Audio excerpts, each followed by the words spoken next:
Yep. So we out here with Steve, right? Yep. And how old are you, Steve? 40. And where are you from originally? Philadelphia area, Upper Darby, Southwest. Okay. Throughout the areas, you know. All right. And you end up here. Got you. Let's go down memory lane. Let's talk about your childhood. Paint us a picture. Just regular middle class family, I guess, and you know, had their struggles, but as time, you know, as time went, I was doing all right, and then you know, you start to experiment as time goes. You're young, you start smoking some pot, and just had some different things going on, and that weed was kind of like the gateway for me. Started hanging out with the wrong people, and before you know it, you end up you know, just not you just separate away from, you know, everyone. And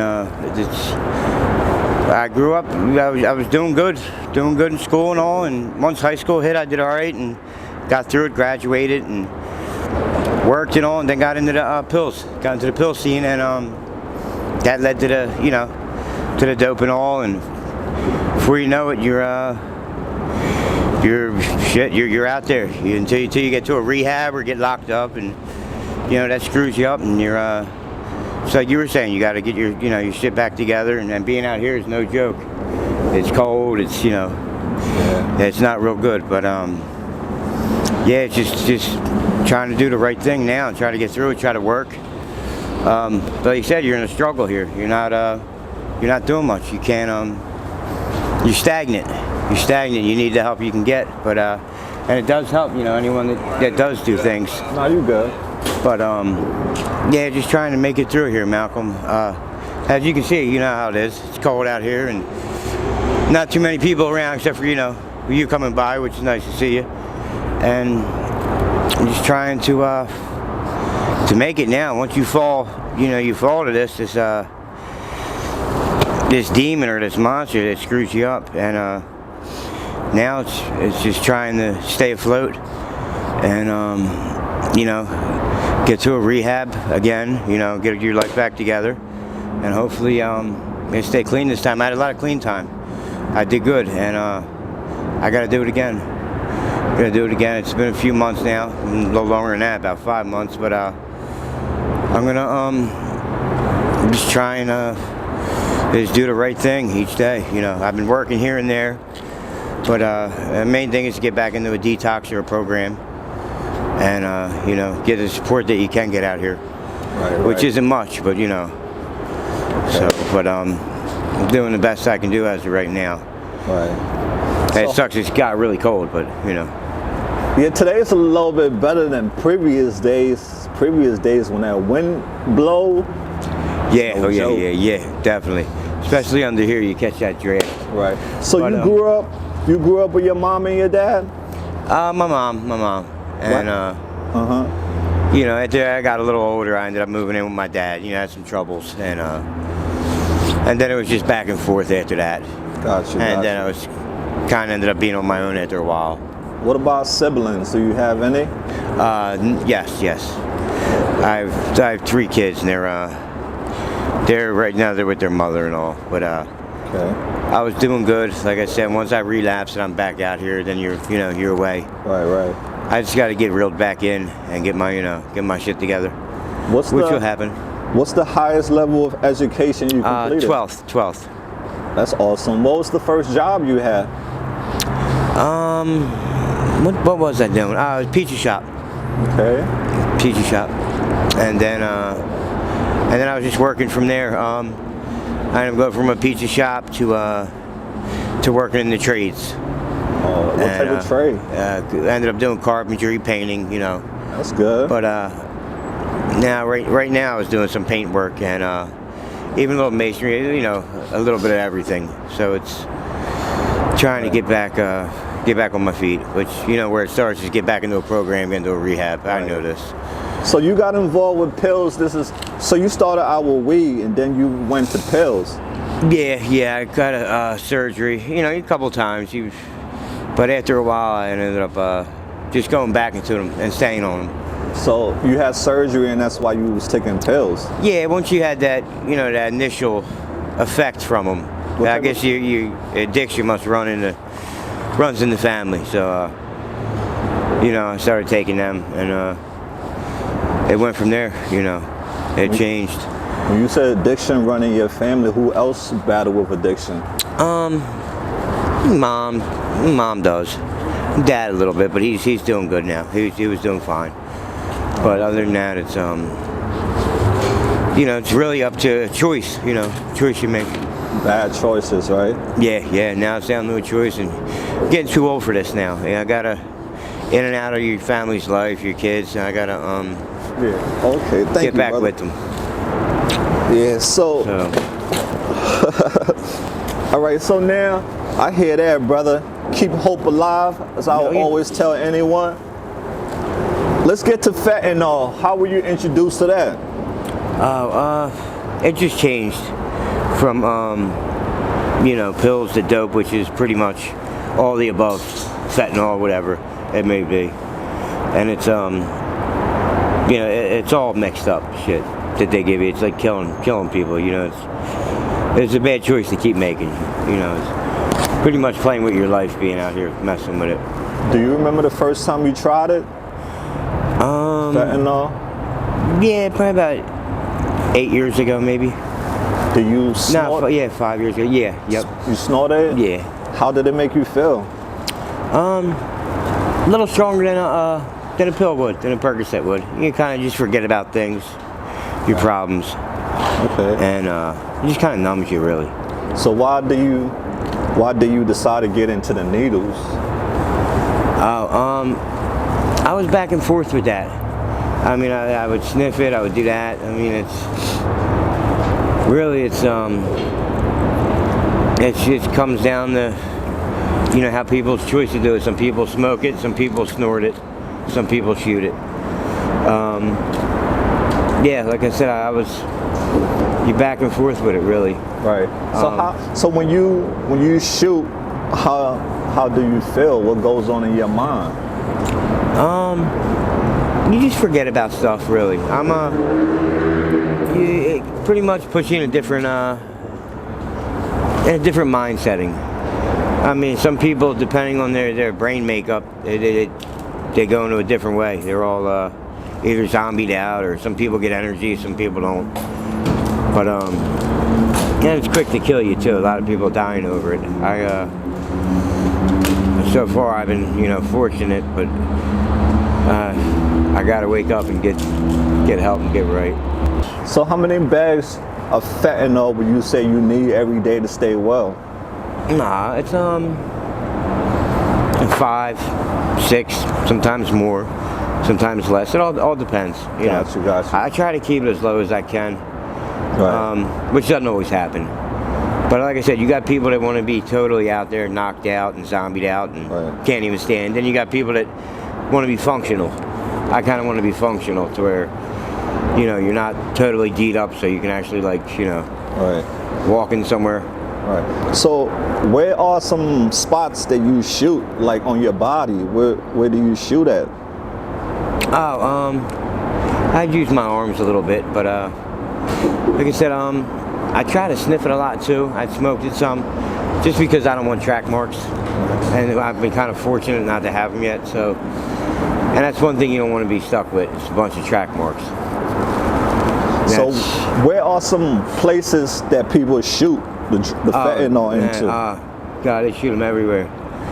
Like their head, their forehead, their neck, arms, legs, wherever they have a vein. Wherever they have a vein. But you said the deeper you get into it, the more they're, you know, the more they're involved with it, and the further they go. Right. Then they run out of veins and they're stuck, you know, doing other things. Yeah. But, so how long have you been homeless now? I've been on the streets for like 4 or 5 months. How is it like? It was a relapse that got me back out here. I was doing good and just messed up. What made you mess up? Basically, it came down to a choice, really. You know, I made the wrong choice, and I got the monkey right back on my back again. And you're once you mess up once, it's right there again. Right. You know, and that craving can get you. And it comes down to that choice. I really think. 'Cause there's times where you know, you would just say no in your head and go and do something. You wouldn't get high. You'd be fine. But once you give into it, the temptation, then you're in trouble. What are some of your triggers? I'd say it's idle time when you're not doing anything. If you stay busy, you're fine. You keep a positive outlook. Hang around with the right people, or not even that. Just keep yourself busy. Work. Right. You just be a normal functioning person. Usually, it's fine. It's just there was days where I don't know. I just decided to use it, and it screwed it all up for me. Got you. But I'm gonna do it. I'm gonna be back on. Have my shit back. Yeah, I have hope. I have faith in. That's beautiful. That's what you getting need. right again. It's just that's the only thing that keeps you going. You got the people that don't, and they give up. They're the ones you usually see that you can kind of tell the people that give up on life, and the ones that still have a little hope on getting their shit right. That's good, man. You still got hope. So let's talk about Kensington. Since you've been out here, a lot of horrible things happen in this place. What has been some of your worst experience that you have seen or that you have heard about?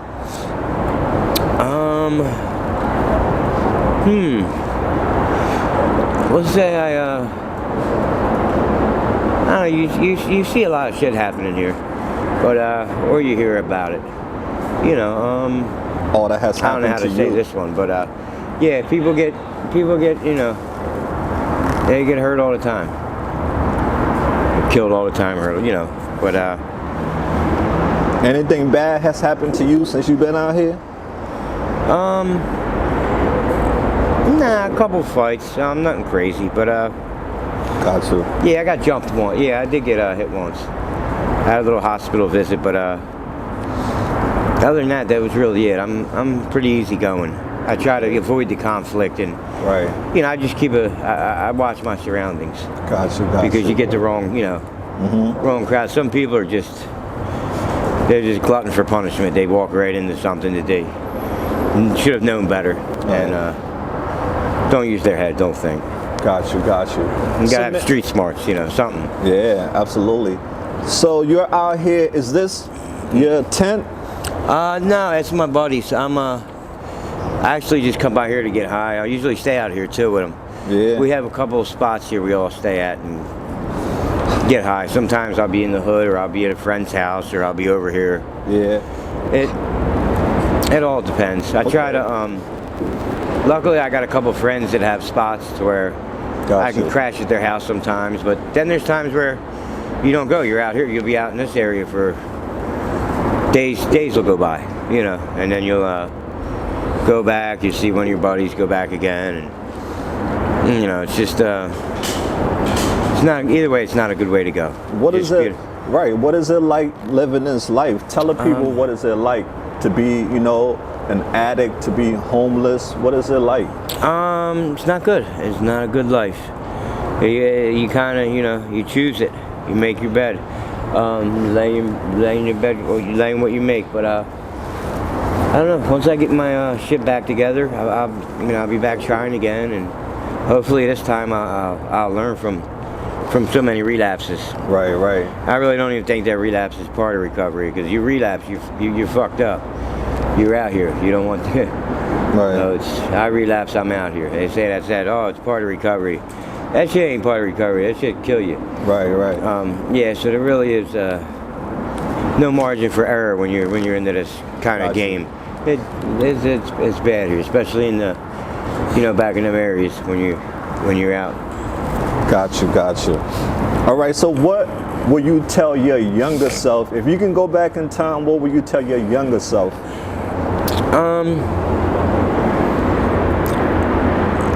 More not to have just the wrong crowd, really. I just kept more to myself, and just not worried about trying something different, experimenting, doing something new, different. Right. That's really it. Okay. What all have you lost due to your addiction? You lose. I haven't lost my family, but you lose them for the time being, because you kind of run from everything. You isolate, but you're not. Your home, your vehicles, your well-being. to where when you're clean and living the right way, you're doing good. Right, You right. live, you live good. Understood. What are your short-term goals now? They get into back into a program, detox, get my shit together, which will it'll happen soon. I'm pretty much there. Too much time will keep going by before you know it. It's just more time, and you're only going to get high each time. You only get so high.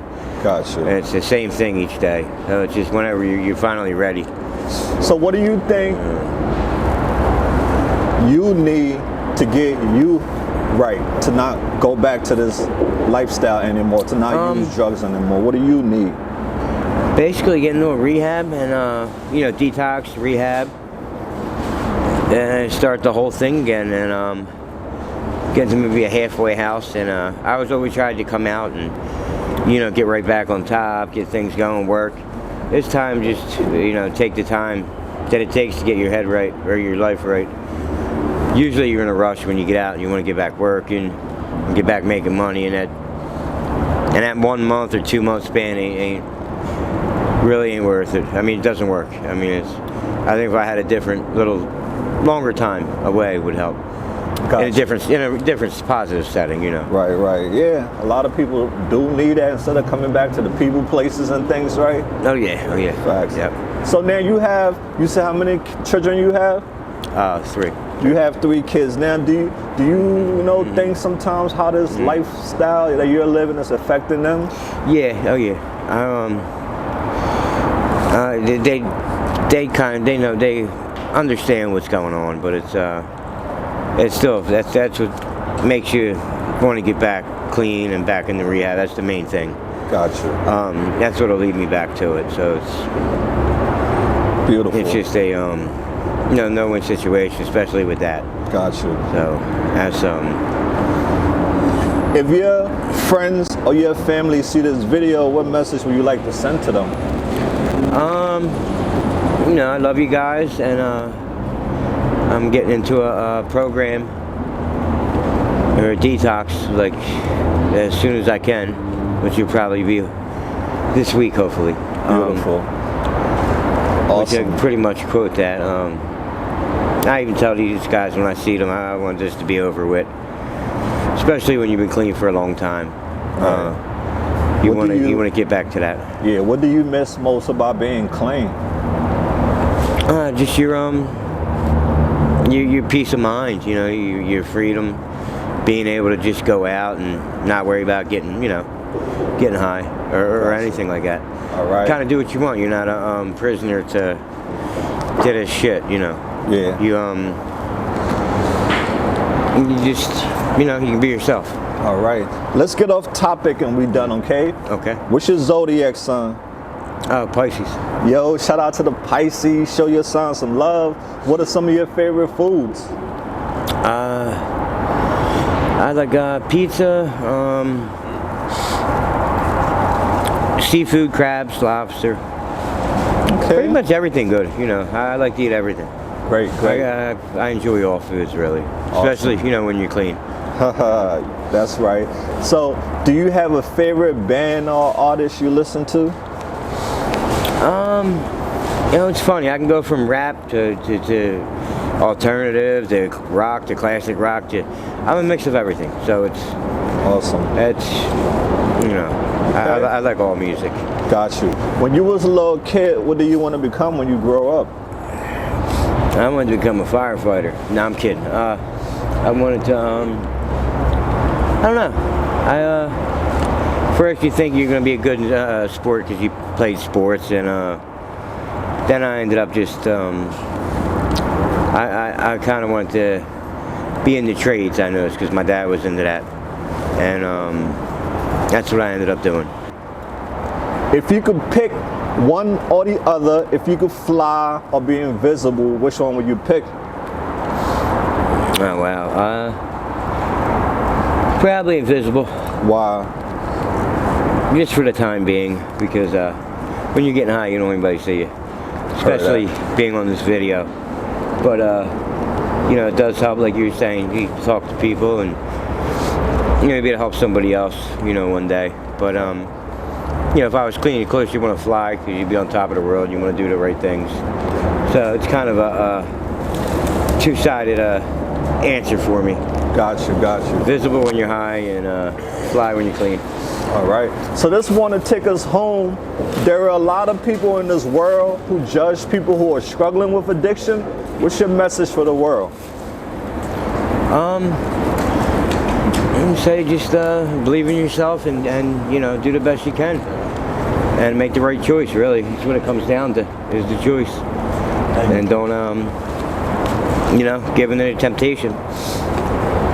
And believe in yourself. And if you do mess up, keep your hope and faith that you'll come back around. Awesome. AML family, I want to tell the lovely Steve.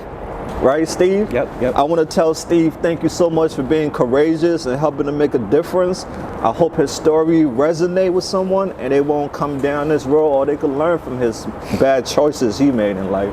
Yep. Steve, is there anything that you're in need of that we can help you with? Maybe this week I'll see you stop back down and I'll get into that detox program. Beautiful. And try and, get this stuff together. But anything else, any kind of, that's really it. Is just get my ass back to my family and getting, doing right. Otherwise, time will go by. But I appreciate anything. That's all. Okay. AML family, thank you for listening. Remember, guys, don't be bitter, be better. Until next time, Steve and Mal, AML Films, we out there. Peace out.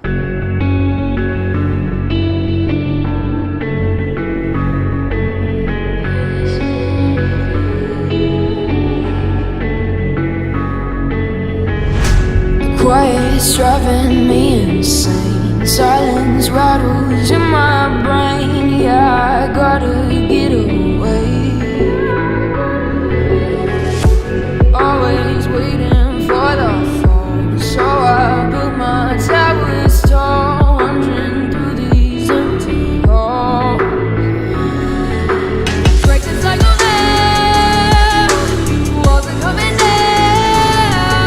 I gotta make it out.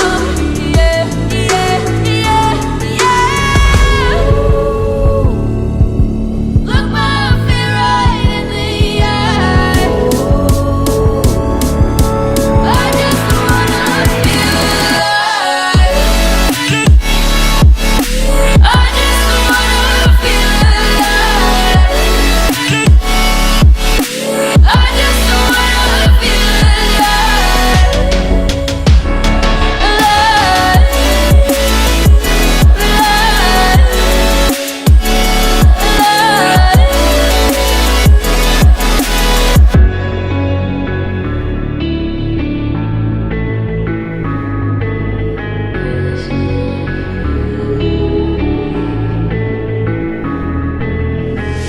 I gotta save me from myself. This emptiness, it hurts like hell. My good intentions let me down. I keep getting in my way. My stubborn pride will dig my grave. Leave it behind with every step I take. Yeah. Cycle down, walls are coming down. I gotta make it out. Yeah.